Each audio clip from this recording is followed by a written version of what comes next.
Authority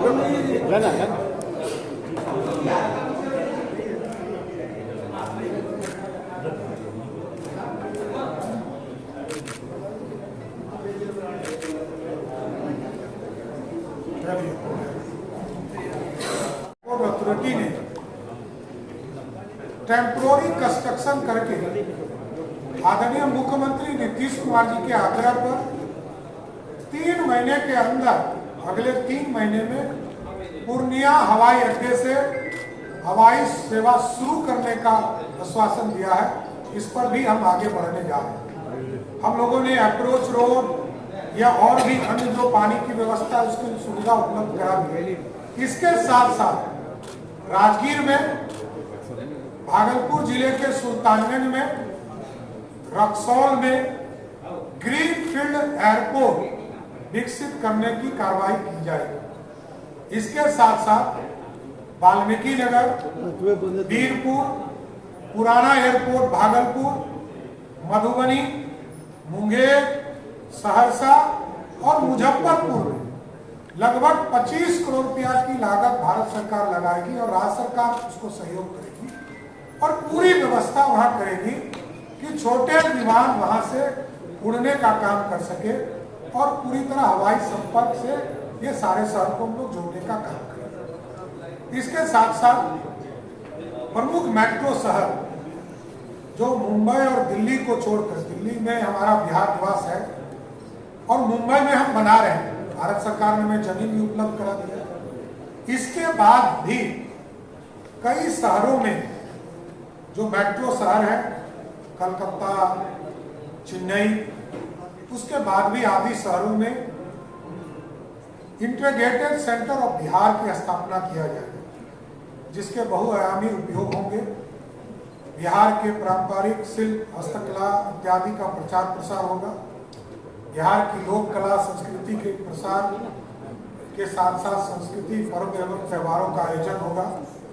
Bihar खाद्य व्यंजनों का प्रसार प्रसार, बिहार में निवेश हेतु इन्वेस्टमेंट प्रमोशन सेल का कार्यालय, बिहार फाउंडेशन का कार्यालय, बिहार के लोगों के लिए बिहार भवन, बिहार सदन के तर्ज पर आवासन की सुविधा उपलब्ध कराने जैसी कार्यों को एक समेकित केंद्र स्थापित किया जाए। महिला सिपाही, क्योंकि आप जानते हैं कि बिहार ऐसा राज्य है जहां सबसे ज्यादा महिला पुलिस कर्मचारी के तौर पर आदरणीय मुख्यमंत्री नीतीश कुमार जी के नेतृत्व में सभी लोगों की नियुक्ति हुई है। तो इनके आवासन सुनिश्चित करने के लिए राज्य सरकार द्वारा किराए पर आवास लेकर आवासीय सुविधा उपलब्ध कराई जाए। वित्तीय वर्ष 2025-26 अभी जो स्थिति है, आप देखते होंगे कि मौसम विभाग धीरे धीरे अच्छा काम कर रहा है। हम लोगों के प्रत्येक पंचायत में मौसम केंद्र बने हैं।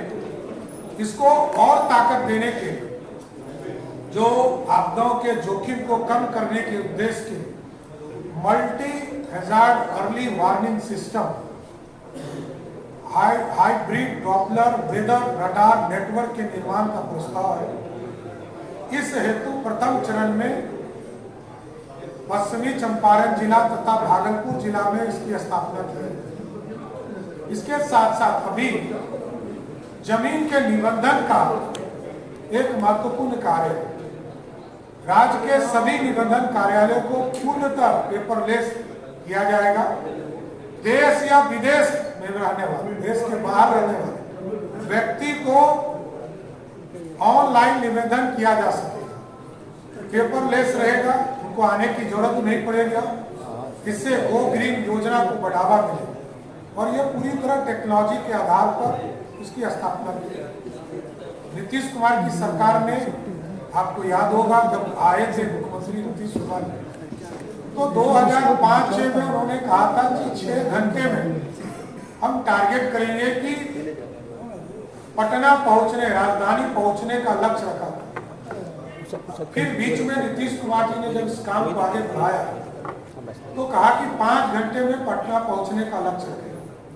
अब 2027 तक हम लोगों ने लक्ष्य लिया है, क्योंकि भारत सरकार 5 एक्सप्रेसवे और कई स्टेट हाईवे और कई NH के 4 लेन बन रहे हैं, तो हम लोगों ने तय किया है कि सभी जो हमारे जिला मुख्यालय है उनसे 2027 तक के अंत तक 4 घंटे में हम पटना मुख्यालय सभी को पहुंचा सके।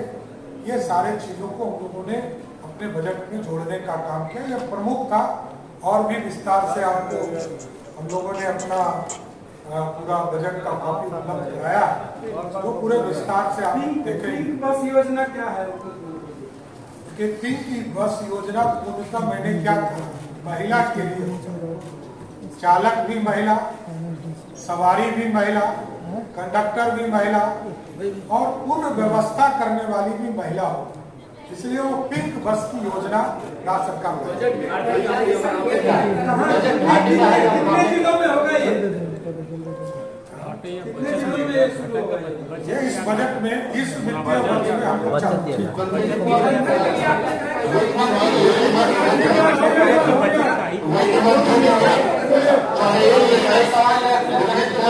सवाल है कि आपने अभी कुछ दिनों पहले ही घोषणा किया था, बकायदा लिखित में बयान आया था कि केंद्र सरकार से केंद्रीय करों में हिस्सेदारी के रूप में 1,45,000 करोड़ रुपए मिलेगा, लेकिन आज जो बजट पेश हुआ है उसमें 1,38,515 करोड़ रुपए का।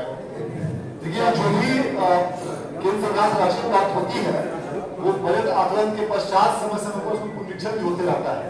पिछले वर्ष का यदि आप आंकड़ा देखें तो पिछले वर्ष जो हम लोगों को राशि की प्राप्ति के जो बजटरी एस्टिमेट वो 1,13,011 करोड़, लेकिन यदि उसी चीज को यदि हम अगर करंट में रिवाइज एस्टिमेट में देखें तो उसमें वृद्धि होती है। तो जो भी माननीय मुख्यमंत्री महोदय द्वारा बताया गया था उसको परिप्रेक्ष्य में उसकी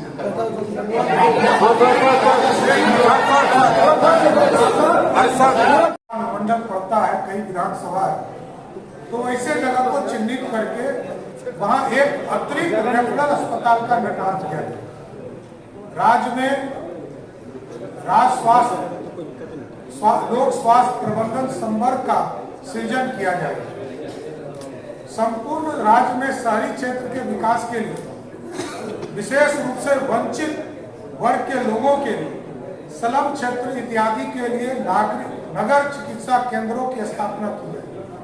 प्रथम चरण में राज्य के सभी 9 प्रमंडलों के जिला मुख्यालय में 108 चिकित्सा केंद्र की स्थापित किया जाएगा। कैंसर जैसे गंभीर बीमारी की रोकथाम हेतु, इलाज हेतु बिहार कैंसर केयर सोसाइटी की स्थापना की। और बेगूसराय जिले में सबसे अधिक कैंसर के मरीज पाए जाते हैं। हम लोगों ने तय किया है कि बेगूसराय में एक कैंसर अस्पताल की स्थापना किया जाए। उसी तरह मुख्यमंत्री पिछड़ा वर्ग, अत्यंत पिछड़ा वर्ग, प्री मैट्रिक छात्रवृत्ति योजना के अंतर्गत जो अभी छात्रवृत्ति हमारे छात्रों को मिलता है, पिछड़ा और अति पिछड़ा वर्ग के लोगों को, इसको हम दुगना करेंगे। प्रति वर्ष जो अतिरिक्त भार पड़ेगा वो लगभग 875 करोड़ रुपया पड़ेगा। इसको हम लोगों ने अनुमानित किया। उसी तरह SC ST वर्ग के जो अनुसूचित जाति और अनुसूचित जनजाति के छात्रों के लिए जो राशि अभी उपलब्ध कराई जाती है प्री मैट्रिक छात्रवृत्ति योजना के तहत, उसमें भी हम उसको दुगना करने का काम करेंगे और इसमें 260 करोड़ रुपया वार्षिक अनुमानित व्यय आएगा।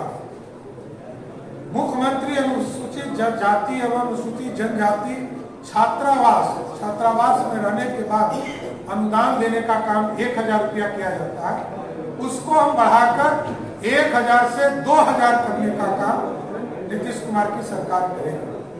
अनुसूचित जाति एवं अनुसूचित जनजाति की आबादी वाले वैसे 40 प्रखंड जिसमें 50,000 या उससे अधिक आबादी है, पूर्व से आवासीय विद्यालय संचालित नहीं है, उसमें एक 720 आवासन वाले विद्यालय की स्थापना की स्वीकृति के आलोक में 14 आवासीय विद्यालय का निर्माण वित्तीय वर्ष 2025-26 में कराया जाएगा।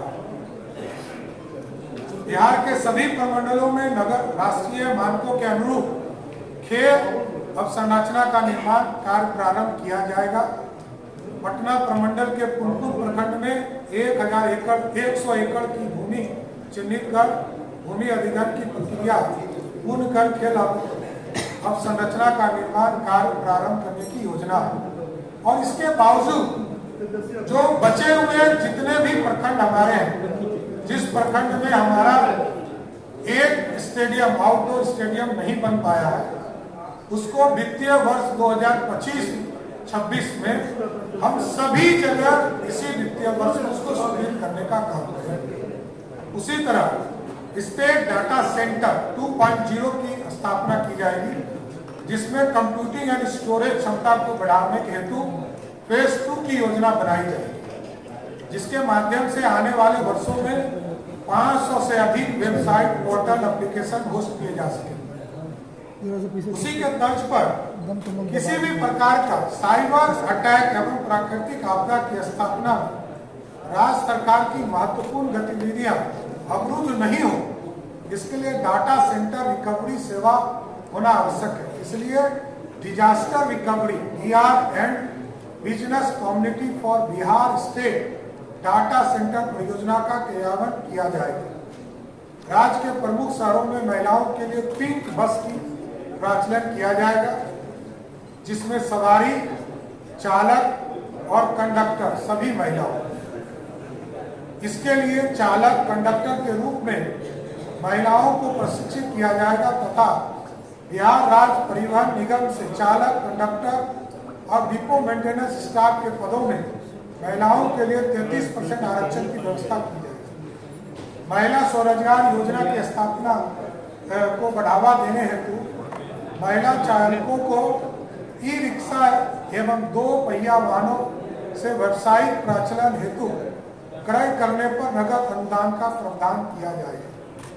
राज्य के प्रमुख शहरों में महिला वाहन परिचालक प्रशिक्षण केंद्र की स्थापना किया जाएगा, जिसमें प्रशिक्षक भी महिला हो।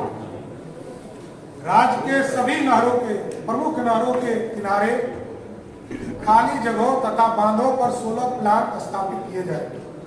मैं गर्व से कह सकता हूं कि बिहार ग्रीन डेवलपमेंट फंड की घोषणा करता हूं। इसमें प्रारंभिक सीड फंड के रूप में राज्य सरकार 25 करोड़ रुपया का निवेश करेगी। यह फंड सीड फंडिंग की तुलना में कई गुना निवेश को आकर्षित करने का काम करेगा, जो एक तरह से कार्बन न्यूट्रल बनाने में मदद करेगा। राज्य में वायु गुणवत्ता में सुधार हेतु तथा वायु प्रदूषण नियंत्रण हेतु 100 करोड़ की लागत से बिहार क्लीन एयर ट्रांसफॉर्मेशन परियोजना का क्रियान्वयन किया जाएगा, जिसमें स्कोप टावर की भी स्थापना करने का काम किया जाएगा। पर्व त्योहार विशेषकर महिलाओं द्वारा संचालित छठ पूजा के अवसर पर धार्मिक पर्यटन की शुरुआत किया जाएगा, जिसमें होम स्टे को प्रोत्साहित करने के राज्य सरकार द्वारा हर संभव मदद प्रदान किया जाएगा। प्राथमिकता के आधार पर महिलाओं को टूरिस्ट गाइड के रूप में प्रशिक्षित कर रोजगार का अवसर उपलब्ध कराया जाए।